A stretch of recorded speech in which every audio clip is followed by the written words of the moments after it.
Hello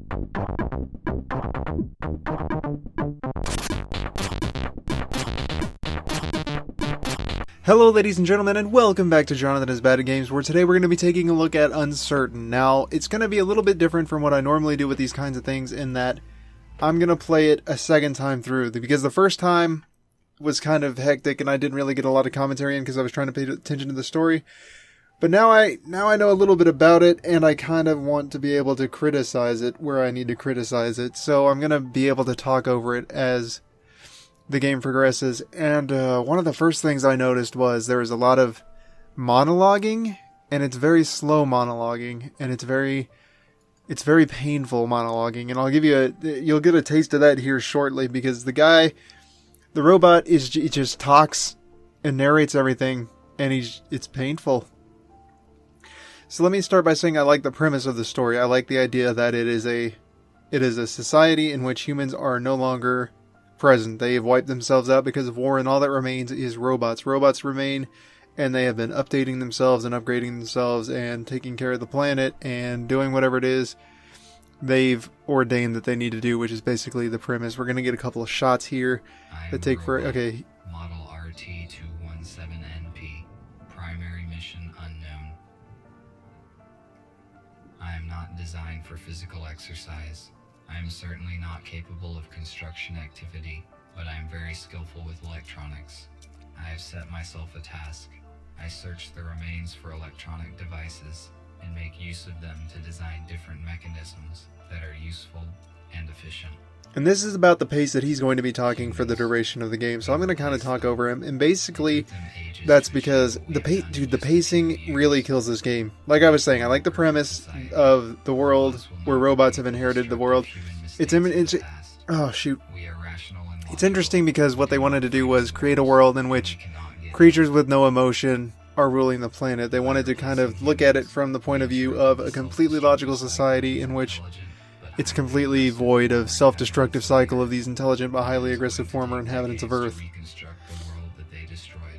And it's got this aspect of mystery to it that's really interesting. Like, the story hooks you, but it's disappointing because the pacing just... I keep saying the pacing, but the pacing is fucking bad, man. Like, all this basically said was humans were really inefficient with what they did. They killed themselves off because they were hyper aggressive, and now the robots have inherited the place and they're really good at taking care of themselves.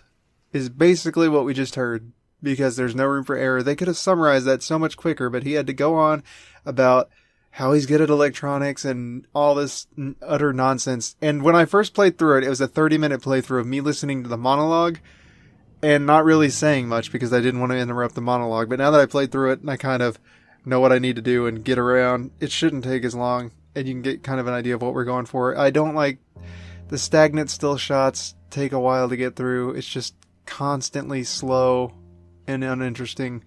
And it's sad because all they have to do... I only brought one battery this time, though it might be compatible with the radio. I need to find a second battery. It was with my tools. The stilted language... I get it, he's a robot. That's basically what he fucking says every fucking time he does something is, I'm a robot. I'm a robot, ha ha ha ha. He just talks in stilted language. It's stereotypical robot speak. It's monotonous. And that makes up 90% of the game. As you can see, it's kind of like Telltale, which is it's a disappointment in itself, because the kind of things that it advertised or hinted that it was is not what it ended up being. And the controls, by the way. You move with WASD, and you just, sometimes when the camera changes, they don't work like you think it would. It's a little messed up there. The data disk that I found is damaged. Perhaps it still contains some information.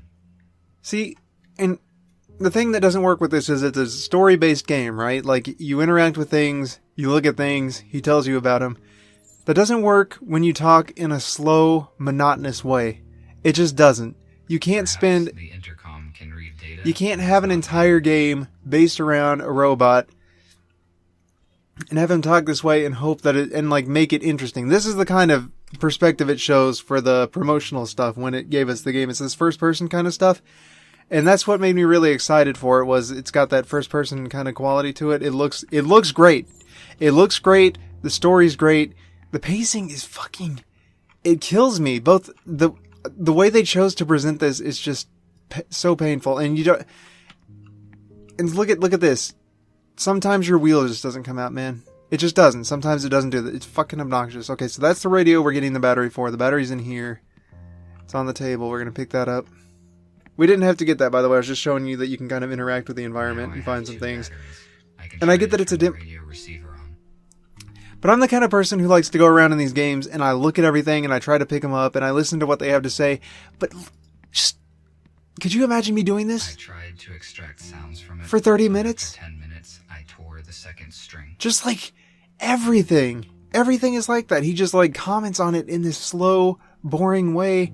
And the water supply system ceased functioning many years ago. It's just unnecessarily clunky in his language. And he narrates what he's about to do. Like, one thing I did like is that this compartment contains textiles. Humans covered their bodies with it. The purpose of this is unknown to me. See, basically what he said is, there are clothes in here. I don't understand why. I'm a robot, haha. He's just like constantly reminding us that he's a robot. We get it, you're a robot. You don't have to fucking tell us. Why is he even okay, so this is a logical world, right? There are no emotions whatsoever. Why is he monologuing to himself? What's the purpose of that? Why is that a logical thing to do? He doesn't know that we're here, does he? Does he have to think like that? Why does he talk so slow? He's this super powerful, like, intelligent creature, AI bullshit. Where is all this processing going? He doesn't have to eat. He doesn't have to breathe. He doesn't have to, like, worry about the rain. You just fucking... Why does he talk so slow? Does it take that long to fucking process? I don't think so. If I'm this damaged in the way I speak and I can process it quickly, I don't get it. I just don't get it. Another problem that I had with the game is that the controls, it kind of seems contrived. Like, did I really need to interact with it this many times just to tune the radio? Do I have to go through the process of doing all of this shit? It's kind of tedious. Again, hurting the pacing of the story. Like, if you're going to make it interactive, give me a reason to interact with it beyond the fact that I'm interacting with it, you know? And I was going to say, that was a guy talking, but I'm a robot, so I don't understand how that worked. A small group of people controlled the masses using such words. I do not understand how a simple human speech could have urged people to participate in war. It would be more logical to reach a compromise by means of negotiations. Do you see what I mean? Do you see what I mean? I don't understand war. I am a robot. Ha ha ha ha ha. Every time. Every time. And, okay, so like I was saying, imagine me, a person who likes to go around and look and touch everything and examine it just to get the text of the story, just to fucking experience what it is they've given us. I do not need to talk to anyone now. And just... Oh, now you need to talk to someone. I got ahead of you, didn't I? This is the construction robot who ordered the plasma cutter. I will answer. Why did he have to say he will answer? Hello? RT, this is TX-27. It was difficult to find your contact information. You were supposed to have finished the plasma cutter 2 days ago. Why have we not received it yet? Okay, and here's another thing. We get this dialogue wheel, so we can obviously choose what we want to say, right?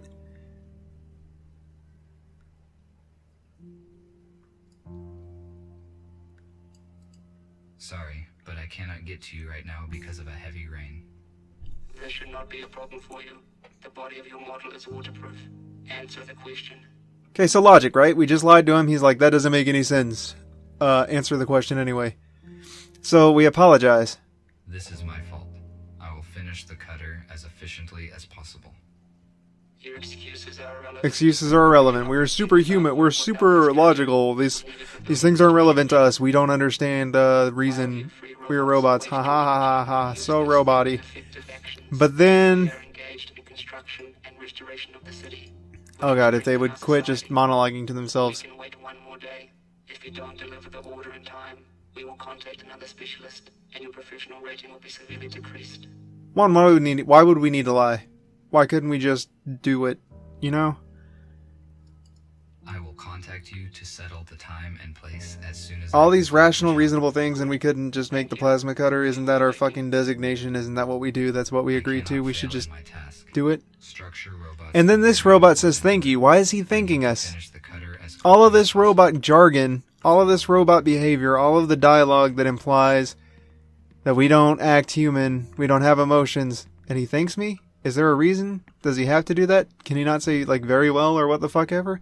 It's the consistency is just, it's not there, and I really wanted to like this game. It is a data coder. I use it to test and calibrate the electronics. Oh my god. Every time he talks, it makes me mad. Okay, here's another one. Here's another idea of the puzzle they had. This is why it's... Oh, there's a timer. I didn't notice that. But we're supposed to find matches. So something like this one will go with another one that's that one. And then we got to do that over and over and over again. Isn't this fun and engaging? Isn't this super engaging, guys? Oh my god, I'm feeling so engaged right now. My engagement is off the charts. And I hate to be a fucking asshole, but there was so much promise in this game, and then they just filled it with so much filler. So much spacious bullshit. There's too much of it. I don't think I've ever been this mad at a game, and it's not because it's a bad game, it's just disappointing. It's just painful. Like, I'm glad that I'm glad they gave me a demo to know that I'm definitely not going to be picking this up anytime soon, I think. Unless my curiosity just gets the better of me and I want to know what happens in the story, I can't see myself legitimately buying this to play it and enjoy it. And I like adventure games. I liked Grim Fandango, and I definitely enjoyed Broken Age, Dropsy. I liked them. But this one's just bad. In my opinion, it's just not good. Good. The cutter is now complete. Tomorrow morning, I need to go to the city and deliver it. I do not need the battery that they offer in payment, but it would be irrational to refuse. It would be irrational to Battery refuse. charge is 12%. The most effective action I can take is to get fully charged on the dock station before the morning. The most effective action I can take. Does it need to be that bad? Are you telling me that this far in the future, where we have these advanced automatons, it is entirely necessary that we have it say things like, my most effective action would be to go stand on this thing for 12 The dock hours? station is not powered at the moment. I need to transfer power to it at the electric switchboard. Are you telling me that we couldn't develop a robot that says, hey, I need to rest at the docking station? Did it have to be that fucking convoluted? Okay. Now this one isn't too bad. This puzzle was alright. It's just a simple math puzzle, kind of. It just buzzes angrily at you. And apparently the answer was you put 60 on one Now side the and something dock at the other. station But is you just ready keep to going back leave. and forth until you find the right balance. That's cool. That's fine. This is like the one puzzle that was frustrating, but it wasn't painful to fucking sit through. And there's actually another one that's kind of okay, but it's not quite as puzzly. Can I please just get in the thing? Thank you.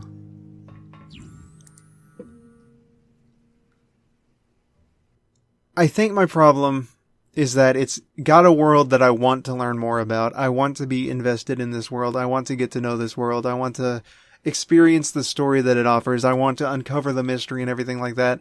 But then everything just seems to be in the way of that. Like I think I would rather have watched this as a film or read it as a book at the interactions. One, the interactions are bad. Or not really bad, just I don't think they were well thought out. And two, the dialogue or the monologue is just too much. It's too much robot, not enough interest. If I'm going to be hearing his voice for the most of the game, as I explore the world, as I uncover things, as I read articles and stuff like that, as I look at things, touch them, interact with them, whatever, I don't want to be talking like this. What happened? What happened? See, and then he doesn't, like, say he's going to do other things. Like, the most efficient thing would be for me to go check out and see what happens. Like he did with the docking station. He just says what happened, and then he does it. Why can't he just do it all the time? Also, there's a jog button and a walk button. You can walk, or you can press shift and jog. I'm not sure there's that much of a difference. They seem to be just about the same speed, so I don't understand why jogging isn't like his default animation. Maybe it just wasn't logical. Here's another one that I feel like is unnecessary. I don't really feel like I would need to push the arrow buttons to have it go around. Like, obviously he's going to cut himself a door. That's why I have the plasma cutter. Is this part doing anything other than, like, soaking up my time? Is this necessary?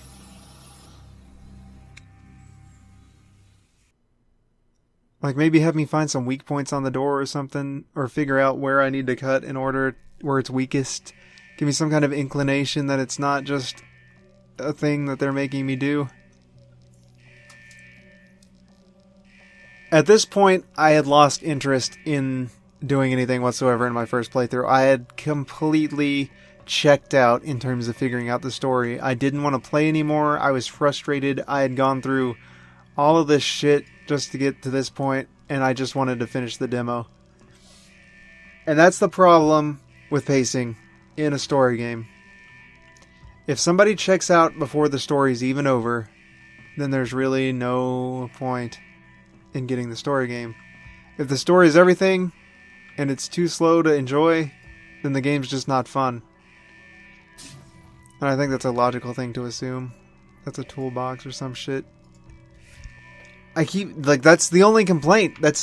I keep saying it, but that's the only complaint, and it's a fucking big one for this game. I can overlook the crappy controls. I can overlook the fact that sometimes the wheel can be a little wonky. I can overlook all of that. I can overlook the poor decisions when it comes to interaction. I can overlook the fact that it makes me go step by step through something where there's no way to do it any way different. There's no thought behind it. It's completely thoughtless automation. That's all this is. I can deal with that. That's fine. But if you're going to make me sit through all this, if you're going to make me go through all of these little hoops to jump through it and get the story, at least make it consumable. At least make it something that I can enjoy. Like, if you're going to make me push, give me a reason to push. Don't make me just fall asleep and drool all over myself because you wanted to make a character look more like a robot.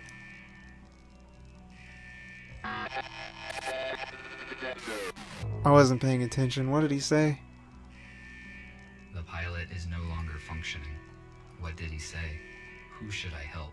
And what are these numbers? And see, did he need to rehash the exact questions that you're already asking yourself? What did he say? What are these numbers? What? Gee, I don't know, man. Those are questions that I already asked myself. You didn't have to go and ask me. Also, you didn't have to do it. You didn't have to. You did. You did it, but you didn't have to do it. And that's the problem. First, we're going to disable the alarm. Then we're going to open the hold. 062 blank.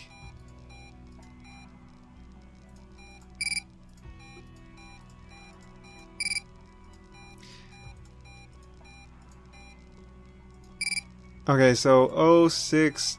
This is another thing I didn't like. I like that they made me find the information somewhere. I don't like that they made me trial and error to get the rest of it. Door is now unlocked. That's another thing that just soaks up my time and doesn't add to the gameplay at all. And now here's a moment that could have been extremely powerful. Oh, nope, I guess not. I guess he's going to walk that way for some reason. Here's a moment that could have been extremely powerful had they gotten me to it before I had already checked out of the story. How is this possible? How is this possible, he says, gazing upon humans who he thought were long gone. See, that would have been a perfect framing. That would have been great. But they ruined it. They ruined it with the pacing. It was slow, it was painful, it was monotonous, and I'm sorry for it because it really looks like something that could be special, and I hope maybe it picks up, maybe it's just a bad demo, but if that's the case, you should have picked a better scene to play through, I think. You should have, I don't know, man. Just not that. Anything but that. But anyway, that's all the time we have for today's episode, ladies and gentlemen. So thank you for watching. Remember that failure is not the worst case scenario. So go on with your bad selves, and I will see you guys in the next episode. Stay awesome.